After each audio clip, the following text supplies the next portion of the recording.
जनपद चमोली के क्षेत्र चांदपुर में 17 साल बाद इस क्षेत्र के स्वयंभू बल्बेश्वर महादेव शिवालय महादेव घाट कांसुआ में समस्त 8 गांवों के श्रद्धालुओं के द्वारा शिव महापुराण ज्ञान यज्ञ का प्रारंभ क्षेत्र के प्रसिद्ध आचार्य सुनील खंडूडी का ढोल नगाड़े के साथ भव्य स्वागत कर किया गया। इस दौरान आदिबद्री के रमवाई गांव के मूल निवासी आनंद सिंह नेगी एवं लक्ष्मण सिंह नेगी ने अवगत कराया कि बिल्बेश्वर शिवालय उनके 2 पीढ़ी पूर्व के पूर्वजों के द्वारा सन 1820 में स्थापित किया गया था। आगे बताते हैं कि उनके पूर्वज शिवराम सिंह नेगी को सपना आया था कि इस जगह पर सेमल के पेड़ के नीचे एक शिवलिंग है, वे उसकी स्थापना करें तो उन्हें पुत्र की प्राप्ति होगी, जिसके चलते शिवराम सिंह ने खुदाई की, लेकिन कार्य अधूरा रह गया। लेकिन उनका एक पुत्र प्रभु आशीर्वाद से प्राप्त हुआ, जिनका नाम केदार सिंह रखा गया। उनके द्वारा इस मंदिर को स्थापित किया, जो कि शिवलिंग 4 अंगल ऊपर है।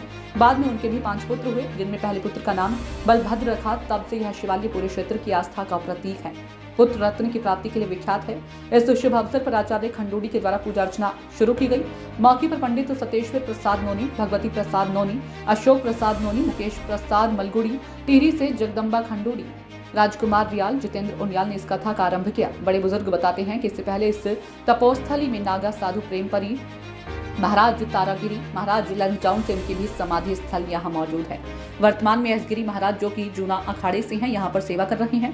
बिल्बेश्वर महादेव समिति के कार्यकर्ताओं ने सभी क्षेत्रवासियों को इस पावन यज्ञ में बढ़ चढ़कर हिस्सा लेने को कहा है। और हमारे साथ चांदपुर क्षेत्र के प्रसिद्ध कथावाचक आचार्य सुनील खंडूडी जी बने हैं। जी सर, आप बताएं अभी तक कितनी शिव कथा का आयोजन आप कर चुके हैं?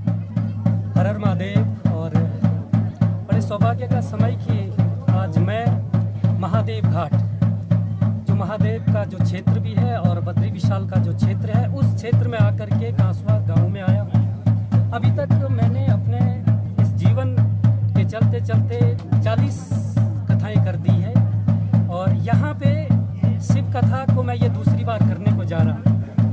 इससे पहले सन 2007 में मैंने यहाँ पे शिव महापुराण किया था और आज सभी क्षेत्रवासियों के सहयोग से दूसरी बार यहाँ पे शिव कथा को करने जा रहा हूँ। जी सर, इस पावन अवसर पर समस्त चांदपुर क्षेत्रवासियों क्या जन संदेश आप प्रेषित करना चाहते हैं? बस मैं तो संदेश उनके लिए यही कि जिस प्रकार से महादेव शिवम करोति कल्याणम इति शिव, जो भगवान शिव सबका कल्याण करते हैं, वो आए इस कथा को सुने। आजकल सोशल मीडिया के माध्यम से सब लोगों को विदित हो जाता है, तो मेरी यही प्रार्थना उनसे और निवेदन है। वैसे तो समस्त कार्यकर्ताओं ने सभी के लिए आमंत्रण पत्र दे दिया है, तो मैं यही संदेश देना चाहता हूँ कि जो भी समय कथा का यहाँ पे है, जितने दिन यहाँ पे ये कथा चलेगी, वो आकर के और शिव महापुराण की कथा का श्रवण करें और अपने को भी पुण्य के भागी बने, अपने परिवार को और समस्त आने वाले जो उनकी जो पीढ़ियां हैं उनमें एक अच्छा संस्कार जाए और वो आए और इस कथा को सुने,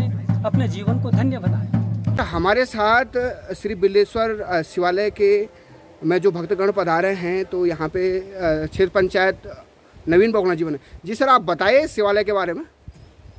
धन्यवाद रावत जी। सर्वप्रथम आपका रावत जी, मैं आपको इस शिवालय के बारे में बताने से पहले आपको थोड़ा सा शिव की महिमा के बारे में बताता हूँ। काशीवासम निवासी नाम काल भैरव पूजनम कोटि कन्या महादानम एक बिल्लो शिवार्पणम।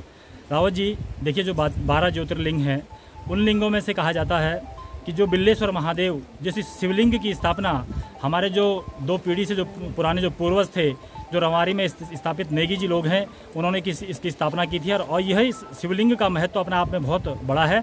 और उसके बारे में हमारे जो स्थानीय रवारी के जो निवासी हैं भाई साहब आनंद सिंह जी और लक्ष्मण सिंह नेगी जी, इसके बारे में आपको सुचारू रूप से। सबसे पहले मैं आपके यहाँ पर न्यूज़ चैनल का बहुत बहुत स्वागत करता हूँ, जो कि आपने हमें इतना समय दिया। और इस मंदिर की ये महत्व है कि यहाँ पर रवारी के शिवराम सिंह नेगी जी ने इसकी स्थापना की थी। उनका पुत्र नहीं हुआ, तो उनको सपना आया कि आप केदारनाथ जाएं और केदार की यात्रा करें। तो जब शिवराम सिंह जी केदारनाथ से यात्रा करके लौटे, तो उनको सपना हुआ यार कि महादेव घाट में आप मंदिर बनाएं, शिव मंदिर का स्थापना करें। जब यहाँ पर शिव मंदिर की खुदाई हो रही तो उनको शिवलिंग नहीं मिला, तो फिर उनको सपना हुआ कि आपको इस साइड में दूसरी तरफ खोदिए आप। जब उन्होंने शिव मंदिर को खोदा, तो उनको आप स्वयं ज्योतिर्लिंग प्राप्त हुआ और उनका लड़का एक केदार सिंह पैदा हुआ। केदार सिंह के भी 5 लड़के पैदा हुए। और ये उनकी चौथी पीढ़ी चल रही है। जी सर, तो आप बताएं कि कब कब यहाँ पे आयोजन होते थे उस समय और कितने गाँव का ये है सर?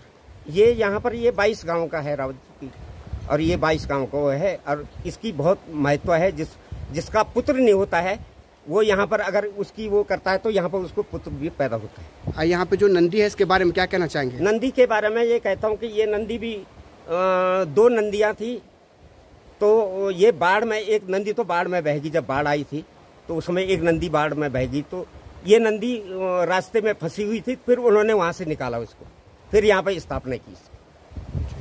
और समस्त क्षेत्रवासियों को क्या संदेश इस मौके पर देना चाहोगे? मैं तो ये समस्त क्षेत्रवासियों को ये संदेश देता हूँ कि आपको शिव की कृपा है आप पे, सब पे, और यहाँ पर जो भागवत हो रहा है, जो लोग ये भागवत को कर रहे हैं, जो आ रहे हैं, मैं शिव की से प्रार्थना करता हूँ कि सबकी शुभकामनाएं पूरी करें।